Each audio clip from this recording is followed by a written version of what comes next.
Ladies and gentlemen, and assembled company, welcome to the World Storytelling Cafe. And tonight we have enormous pleasure in our storyteller for tonight. Put your hands together, please, and welcome Dawn Ellis. Oh, thank you, thank you, thank you, thank you. And it's not just me. Hello, everybody, by the way. I'd like to introduce Tom. Hello. The shy, retiring Yeah, I Tom. am the shy retiring Who's going to be doing the music for us tonight. So when you hear drumming and things like that, I've got him out of shot, rather conveniently over here, but actually he's going to be doing all the drumming for us today. So I am super delighted to be here with you all. And I want to tell you a tiny bit about what I'm going to tell, because a lot of people haven't heard of the knots. And indeed, I hadn't heard of the knots until several years ago when I heard a story, a snippet of a story, and I was captivated. So then I went out and bought a few books, and they've all been gathered and edited by a wonderful man called Professor Colarusso. So you can PM me later if you want to find out more about that. So now, the knots, what can I say about them? They were a group of marauding warrior horsemen who roamed the grassy plains of the Caucasus at about the time of King Arthur, when King Arthur and his knights were doing much the same sort of thing here in England. So that's to put them in their context. And there are loads and loads of stories. I'm going to tell you two tonight, and I hope it gives you a real taste for these naughty knots. So here we are.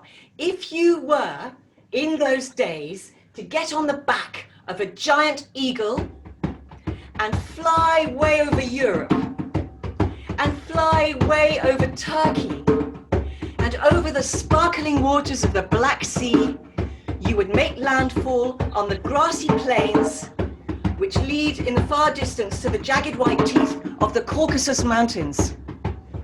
Part of it's modern-day Georgia, if you want to know where you are today. Now, again, if you're on your eagle and you're soaring over the grassy plains, you might hear below you the thuds of hooves, and you look down and there are bands of horsemen galloping about all over the plains underneath you. These knots, I said they were a little bit like King Arthur and his knights. They had a slightly different sense of honor. They weren't all about honor. They were very keen on running into each other's properties and cattle rustling. They were not above throwing women over their saddles and bringing them home with them.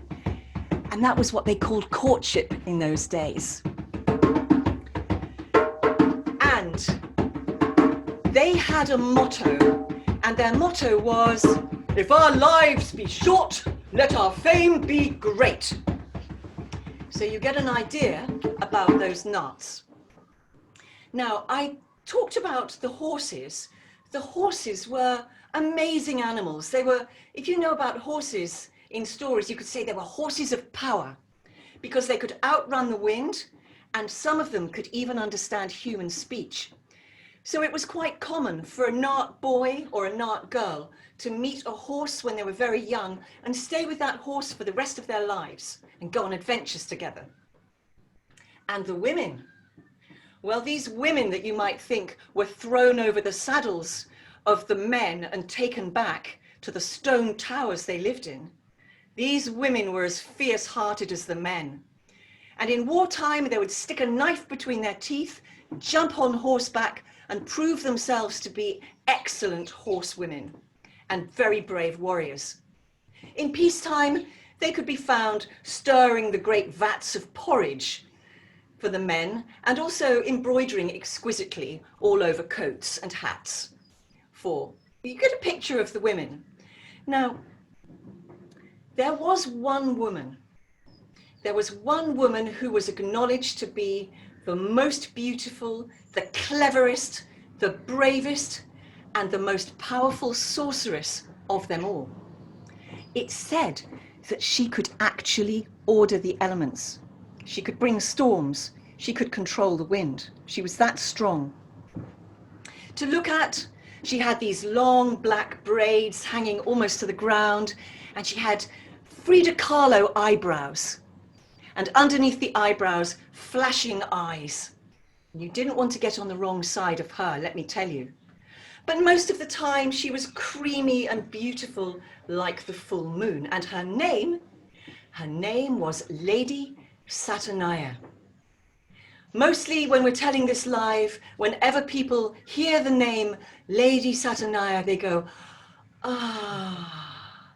So feel free to do that in the privacy of your own home. Now, the Lady Saturnia had 99 sons, grown-up sons, but she kept her girlish figure. So you get a picture of the Lady Saturnia. Now, one day, it was a day of great heat. The Lady Saturnia woke, and the heat was beating down on the plains like a brass shield.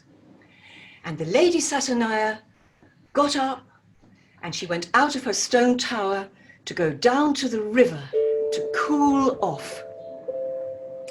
The Lady Saturnia had a secret, private bathing place, surrounded by trees and fed by meltwater from those Caucasus mountains in the distance. So you can imagine, it was never warm. That water was always, pleasantly cold. And that was exactly what she needed on this day. So she stole down through the garden to the side of that beautiful secret pool of hers. She had a look round to see that she was alone. She undid the beautiful jeweled belt that she loved to wear, and she slipped out of the linen tunic, and she stepped into that deep, dark water and began to wash herself and to play. The Lady Saturnia had no idea that she was being watched. The other side of the river, the Nart shepherd. The shepherd was walking home, and the Nart shepherd was singing a little tune to himself and swinging the long shepherd's crook that he had. You know that long shepherd's crook with the curly top in the shape of a question mark? And he was swinging that crook, and all of a sudden, he caught sight of something that nearly made his eyes pop out of his head, and he stopped and he hid behind a tree, and he knew he shouldn't look, but he did look, and he couldn't take his eyes off her as she bathed and played in that water. And then an extraordinary thing happened. That shepherd's crook, with its curly top like a question mark, began to straighten out. And now, instead of a question mark, it was in the shape of an exclamation mark. And it was shivering and shaking in his hand, and it began to sputter and to spark, and then suddenly a bolt of lightning shot out of the top of that exclamation mark and flew over the river towards the Lady Saturnia, where she was already stepping out of the river, and it landed at a rock at her feet, sizzling. Well, the Lady Saturnia did not turn her head or look at where it had come from. She gave a secret little smile, and then she swiftly bent down, she picked up that rock, she wrapped it up, and she took it home with her. Well, when she got it home, she put it in a basket by her bed, and she left it. About a month later, she was suddenly woken in the middle of one night by a noise. Quick as a flash, she got the knife out from under her pillow and was ready to defend herself. But when she looked down, it was coming from the basket, and the basket was... The basket split open, and there was the rock, grown much bigger, and when she bent down to touch it, quite warm to the touch. Well, she wrapped it in ever bigger cloth, and as the months went by, that rock grew and swelled and became hotter and hotter, until by the 8th month, there were little noises coming from inside it, sort of scrabbling and scratching noises. And it was quite clear that something or someone was going to come out. By the 9th month, the rock was enormous and very hot, and she wrapped it up and she carried it very, very carefully down to the blacksmith's forge. And she put it on the ground and she said, "There, what are you going to do about that? I think I need help." And the blacksmith, he took in the situation at a glance, as they always do, and he said, "Step away from the rock, milady, step away from the rock." And she did. Then the blacksmith took his enormous hammer, you know those blacksmith's hammers that they have, enormous hammer, and he brought the hammer down as hard as he could on the rock, and it split open. And as it split open, molten lava came pouring out of the rock. And there, in the middle of the rock, lifting up his chubby little arms to her, was a red hot baby. "Step away from the baby, milady, step away from the baby," said the blacksmith. And she did. So then the blacksmith, he took his blacksmith's tongs. He took his tongs and he bent down and he picked up that baby by the knees, and he picked him up, red hot as he was, and he took him over to the other side of the forge where there was a handy bowl of ice water waiting. And he plunged the baby into the ice water, and the steam that came off was so thick that you couldn't see a hand in front of your face. When the baby was cool, the blacksmith picked him up again, but he didn't give him to Lady Saturnia. No, he took him over to the fire, and he plunged the baby deep into the heart of that fire until the baby was glowing white hot. He took him out again, he plunged him back in the water. 7 times he tempered that baby until the baby's skin was gleaming and hard as steel. And after the last time in the water, the blacksmith took out the baby and he put him into the Lady Saturnia's arms. And he said, "There is your son, milady. I have tempered him, and his skin is now impervious to all weapons. Nothing will be able to damage him anywhere on his body, except his knees. He'll always have to watch out for his knees." And the Lady Saturnia took her baby, and she rocked that baby. "Darling baby," she said, "my 100th and last son. You are going to be the most famous baby, the most famous son, and your exploits and adventures will go down in history, and poets will sing about you for centuries to come. I name you Sosruko. But for now, sweetheart, it's time to have a little sleep." But the baby was having nothing of that. He wriggled, he jumped down onto the floor, and he said, "I'm starving." And he began to waddle out of the forge with his little baby gait. And he waddled, and there, in a stable next door, a mare was giving birth to a foal. And that foal was so vicious that it bit and kicked a stable boy almost to death in the first hour of its birth.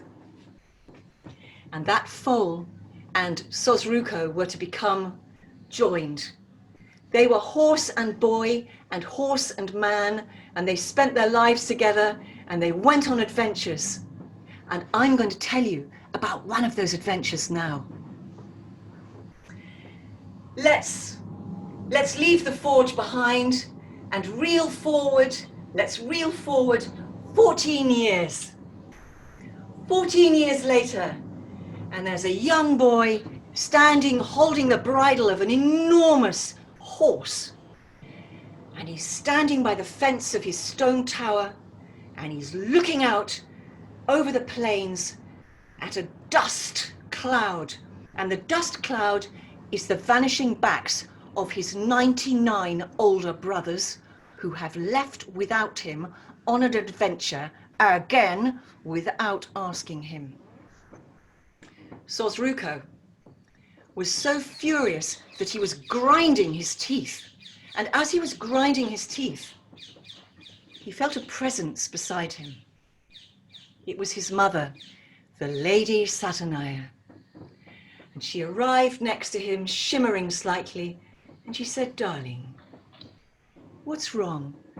You look cross. Tell me all about it." "They've gone off without me. They're always going off without me. They never ask me to go with them." "Well, sweetheart, you don't need to be asked. It's time for you to go. Be a man. You don't need to ask your brother's permission. Jump up now, it's your time. Jump onto your horse and catch up with them." And so he did. So Sosruko jumped onto his great horse and set off after the dust cloud that was the receding backs of his 99 brothers.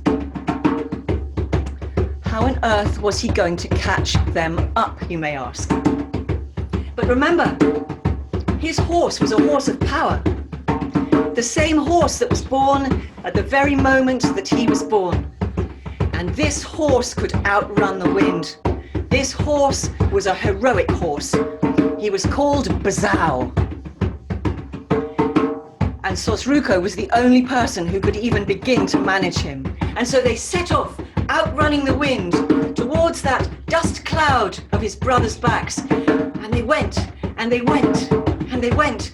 And soon enough, they were there. They caught up with their brothers, and Sosruko reined in his horse and gave the Nart greeting. "Hail, brothers! Well met! Good game to you, my brothers!" There was a silence, and the brothers didn't even turn round. And then the oldest brother half turned his face, and out of the corner of his mouth he said, "You are no brother of ours. We would be disgraced and dishonored if you joined our band. You're not a true Nart. Go home. Hang on to your mummy's apron strings. Go home where you belong." And with that, he gave a rude gesture, and off they went towards the mountains, galloping again, leaving Sosruko and Bazao to turn round and head back slowly towards the village where the Lady Saturnia was waiting. And as Sosruko and Bazao went, there were salt water coming down Sosruko's face, which he told himself was perspiration. And he went into the stone tower when he got there, and there was his mother, the Lady Saturnia, with her back to him, stirring an enormous vat of porridge. He stood in the doorway and he said, "Who am I? Tell me who I am. They say I'm not a true Nart. Tell me who I am." And she didn't even turn round. And so he rushed up to his mother and he grabbed her wrist and he plunged her wrist into the boiling porridge. "Tell me who I am." The Lady Saturnia turned and gave him a level look from underneath those black Frida Kahlo brows. And then with a little flick of her wrist, she hurled him against the side of the room. "Stop it. I'll tell you who you are. First of all," she said, "you are a true Nart, and you will be the greatest Nart of all. And as for your father, what can I say about your father? Your father was as red hot as any Nart warrior. Your father had a granite soul. He was my rock, Sosruko. He was my rock. You go back after your brothers. Don't take no for an answer. Go and find your adventure. It lies out there." So Sosruko turned jumped back on his horse and began to gallop towards the mountains without even looking back. If he had looked back, he would have seen his mother standing in the doorway, and gone was the soft, beautiful tenderness, and a different face was on her, the face of the sorceress, her face hardened like a mask.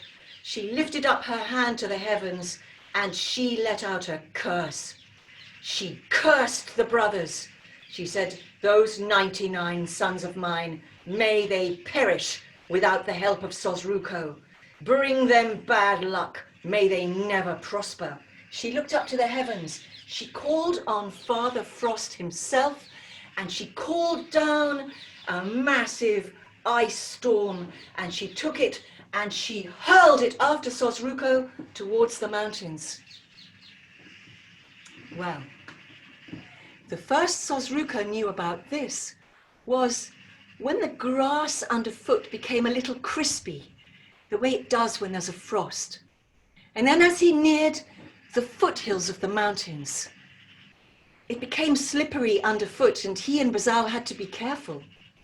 And as they began to wind their way up the narrow passes of the mountain, it was black ice, and they really watched where they were going. And it became colder and colder. And as they went up, it became more and more windswept and barren, and there were no trees. It was just rock and ice. And they came up, up, up, and there, nearly at the top of the mountain, was a plateau, a flat plateau with nothing on it but a stone circle. And in the center of the stone circle, what looked like the charred remains of a fire. And it smelt of damp, cold ashes. You know that smell that a fire sometimes has. And Sosruko and Bazal, looking around, they went into that stone circle and they smelled the air, and it was barren and there was nobody there. And then suddenly there was a movement down by Sosruko and Bazal's feet. And Sosruko looked down, and there, an eye, a yellow eye was opening up in the middle of one of the boulders. An eye with not much light left in it, like a dying eye. And as Sosruko looked, he realized that it was his oldest brother. And he could make out the moustaches and the beard, and it was all covered in ice. And the brother opened up his mouth to speak, and his teeth were so cold that they couldn't even chatter. And he croaked, "Brother, you have come. Save us, brother. We are dying here." Well, as soon as Sosruko heard the word brother, any anger that he had left in him just completely vanished. "Brother," he said, yes, I will help.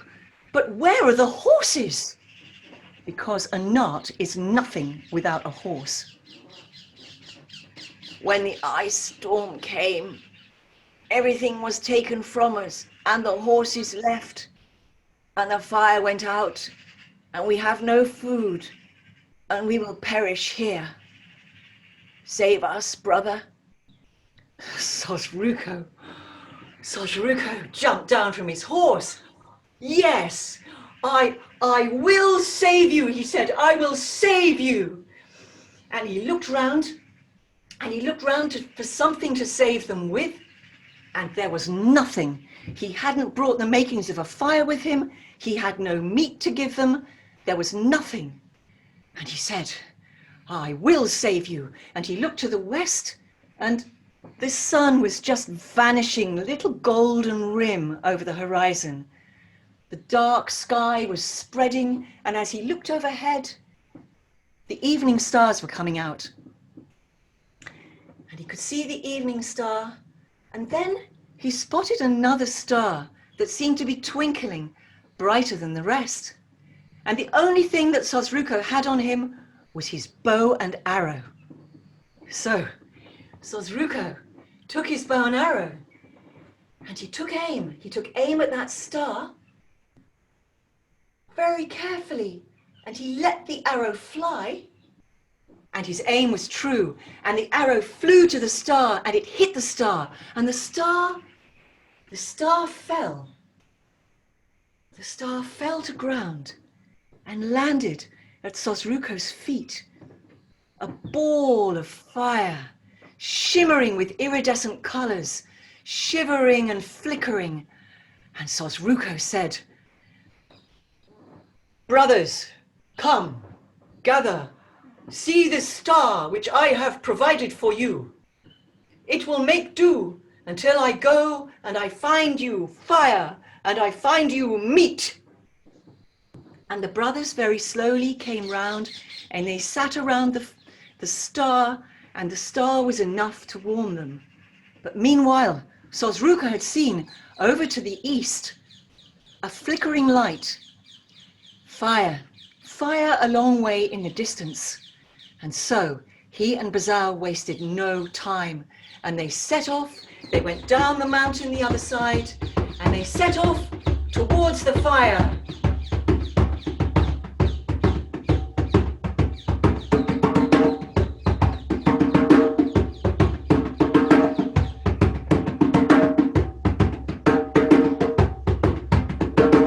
They rode nearly the whole night, and when the night was nearly over, they came close to the fire, and they could see that there was firelight flickering from the bottom of an enormous cliff. And in front of the fire, which you couldn't get to, was a mass of boulders and rocks that seemed to have just been thrown there. And Sosruko reined in his horse. And he looked. He couldn't get to the fire because of the boulders. And he said to Bazao, "There's nothing for it. We have to jump. You can do it." Although, honestly, those boulders were as high as a house. And Bazao, he shook his bridle and he champed on his bit and he sat back on his haunches and he made ready to spring and jump, and he was just about to spring when one of the boulders twitched. And then a rumbling, roaring sound came out, and a massive snore filled the air. That was no mass of boulders. That was a full-grown, sleeping giant. Well, I don't know if you've encountered many giants in your life. I hope not. But this was no amiable giant. In those regions, the giants came out of the earth time before time, and they'd always been implacable enemies of the Nats. This was not going to end well. Sosruko crept closer with his horse, and he whispered into Bazao's ear, "No hooves now, cat's paws. We need to be on cat's paws." And his horse stood up on tiptoe and showed the whites of his eyes, and they set off very, very quietly towards the sleeping giant. And as Sosruko got closer, he saw that there was a tunnel. There was a black cave, a tunnel leading what looked, well, you couldn't see through, but that seemed to be the only way through. And he said to Bazao, "If we can't go over, we'll have to go through." And they tiptoed closer and closer, and as they got closer, Sosruko realized that it was the giant's ear. And hanging down from the roof of the tunnel, which was the giant's ear, were sticky tendrils and fur and thick hair. And they crept into that tunnel, and it squelched underfoot. And if you put your hand out to the wall, it was sticky. And I don't even want to tell you about the smell. But they were brave, and they went through, and they followed the curve of the giant's ear through. And it was pitch dark, and they could see nothing behind them. And they came they came up to some sort of membrane, but it was kind of elastic. So Sosruko said, I think we can get through. So he and Bazao ran at the eardrum and they burst through into the giant's skull, which didn't have a lot in it. The walls of the skull were quilted with a sort of grey felt, and there were tiny little lights up on the roof and bats and other creatures flying about that seemed to be catching things. And they crept on towards the other ear, sloshing through fluid as they did it.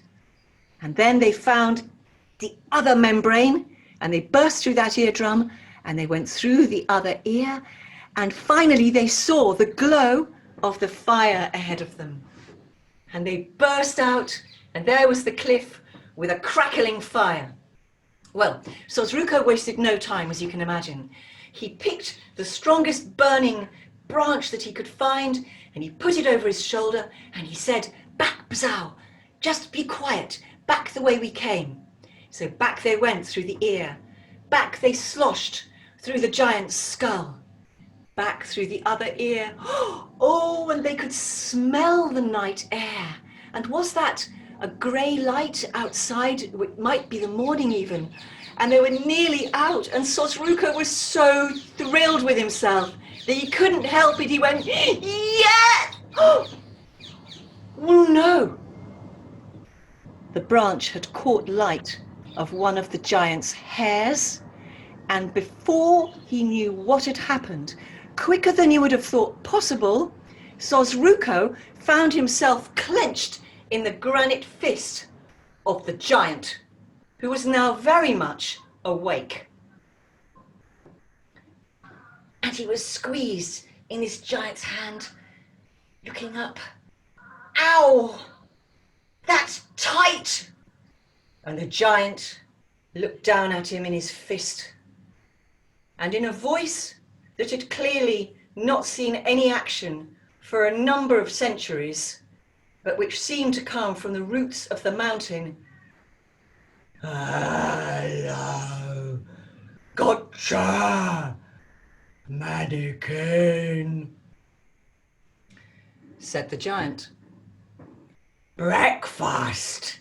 And he opened his mouth, and he was just about to take a bite out of Sosruko when Sosruko freed one of his hands and he said, no, no, no, no, no, no.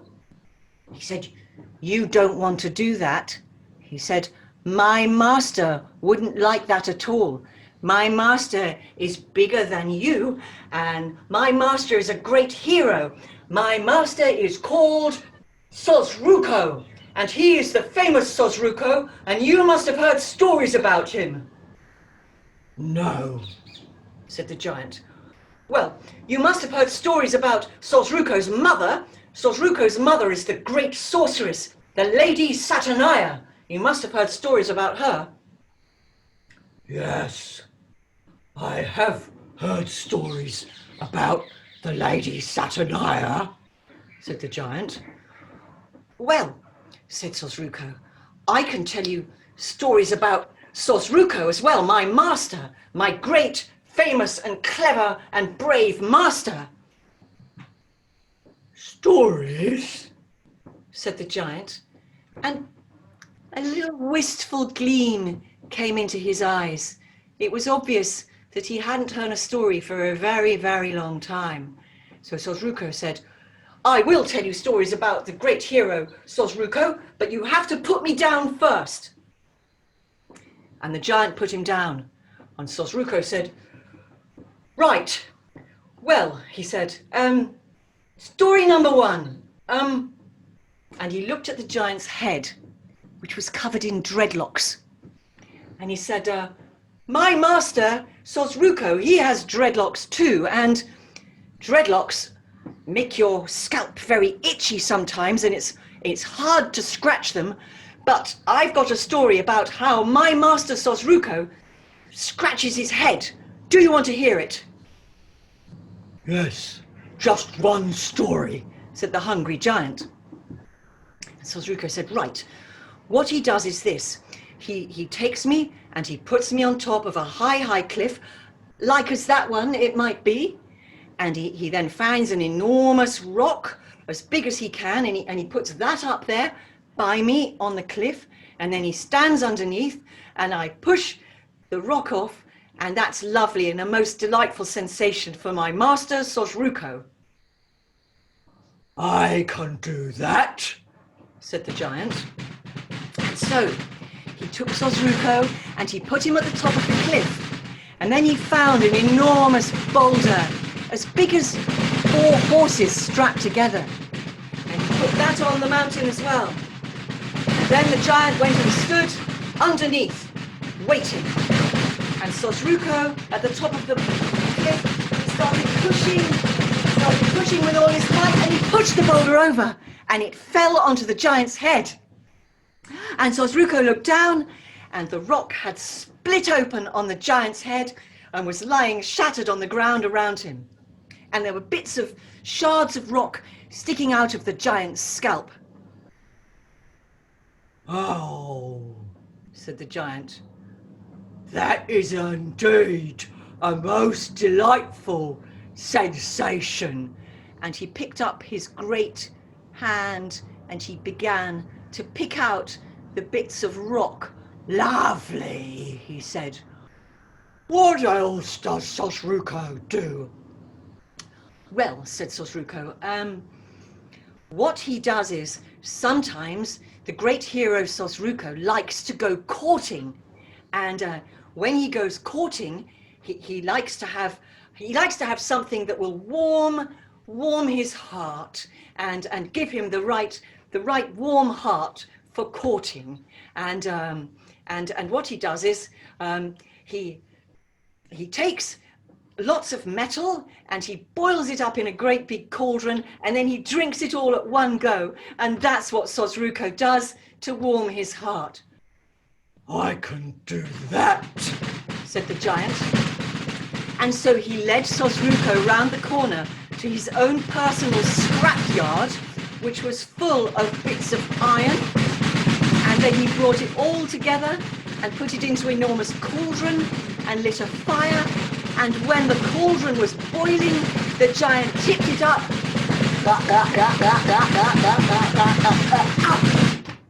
and burped like that. Oh, that was indeed a most delightful sensation, said the giant. Courting. Yes, now it's given me an appetite. Where are you? He said, looking round for Sosruko. Sosruko said, right, there's one more thing that you might want to know, another story about Sosruko that I can tell you if you just wait a moment. And that is, Sosruko is a great fighter. And when he fights, he has to have a cool head. And Sosruko, the hero, is so red hot and fierce that he needs to cool himself down in order to fight properly. Do you want to hear about that? Mm-hmm. Fighting story, said the giant. Yes, said Sosruko. This is what he does. He walks into a big lake that's about to freeze over. And he stays in that lake for a week. And at the end of the week, he's lovely and cool. And then he feels clear-headed and cool enough to defeat all his enemies. I can do that, said the giant. And he led Sosruko to a nearby lake. And the giant walked in up to his knees. Further, said Sosruko. The giant walked in up to his chest. Further, said Sosruko. And the giant walked into the deepest part of the lake until the water was up to his chin. That's deep enough, said Sosruko. Now we wait.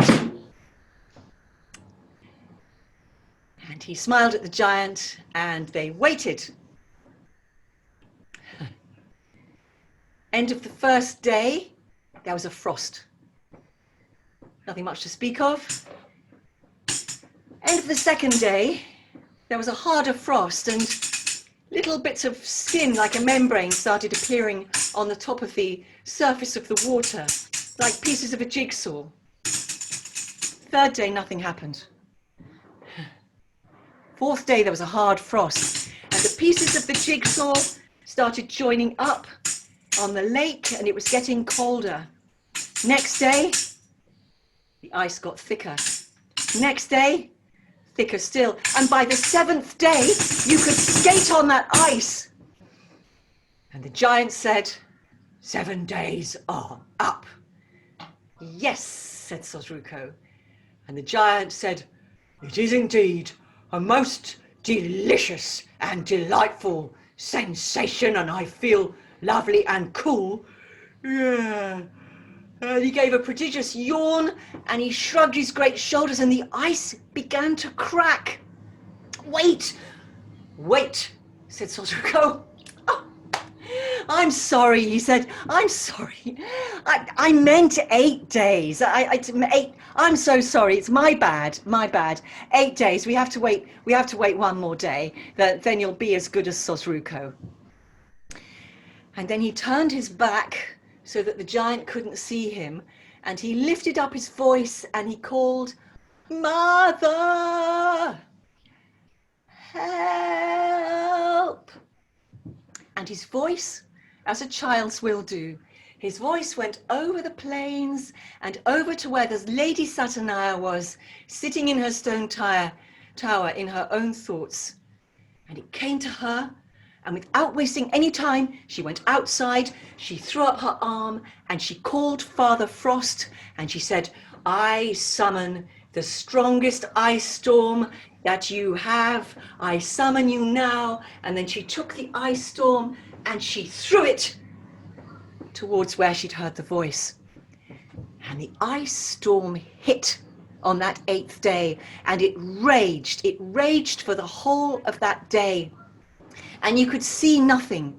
But by the end of it, when it had cleared, the lake was frozen right to the bottom. And Sosruko, he put his hands on his hips and he walked across the ice to the giant. And the giant's head was sticking out of the ice. And the giant couldn't move at all. He could just move his eyes. And Sosruko said, time's up.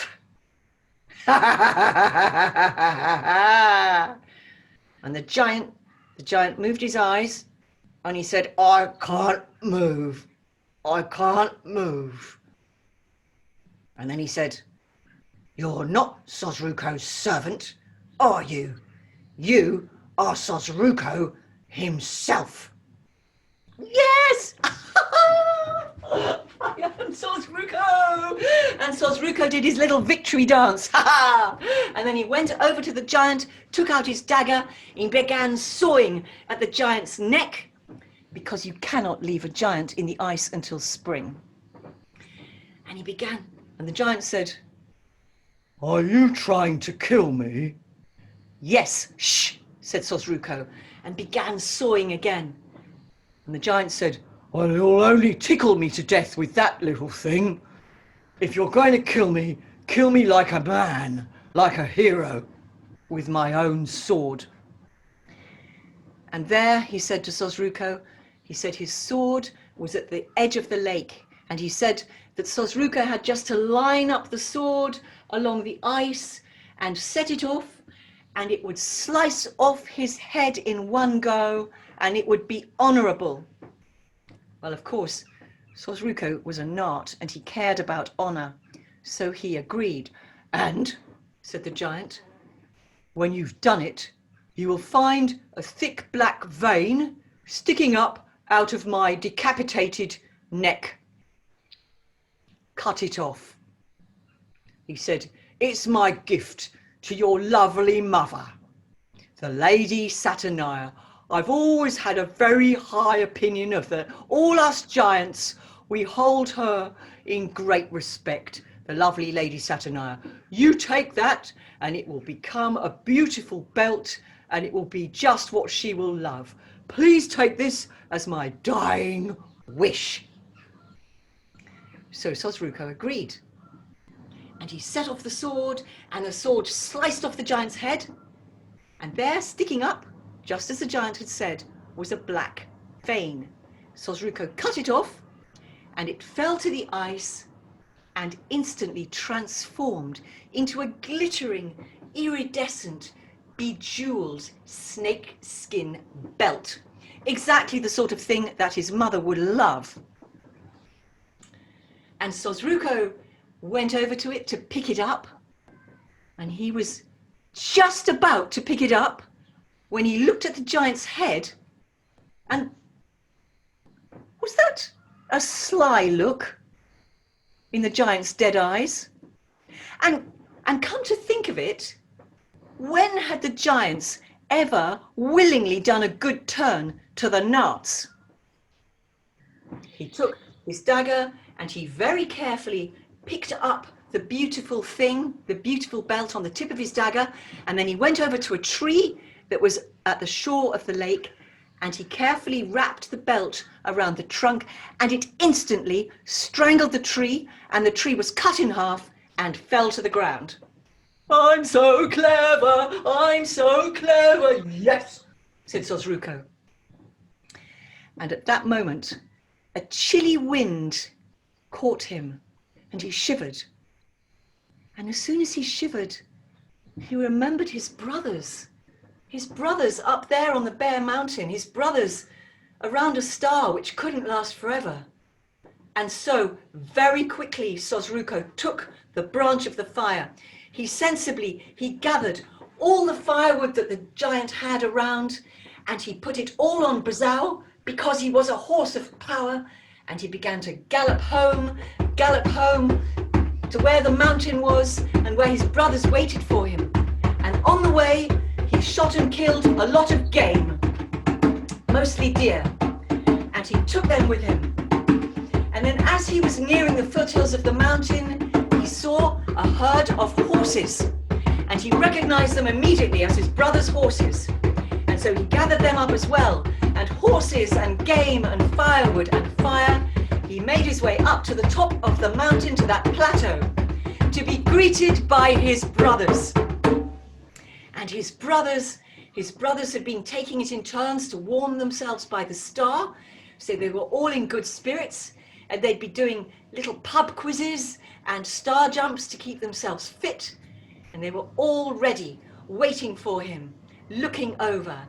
And as they saw him coming up, they let out a great cheer, and they said, "Welcome, brother, come."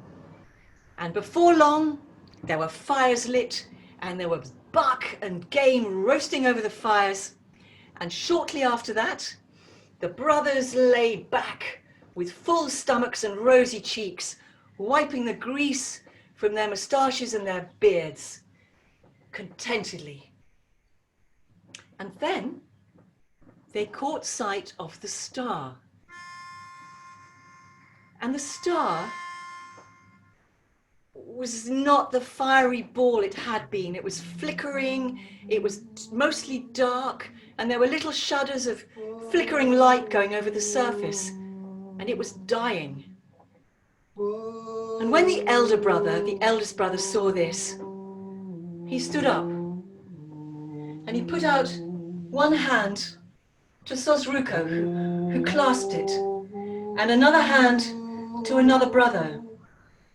And together, all 99 brothers, they stood round in a circle around that dying star.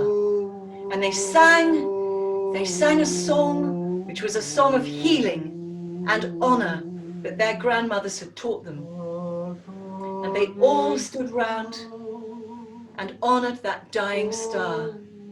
Mo hey, mo hey, bato nebo, bato nebo, mo hey, mo hey, bato nebo.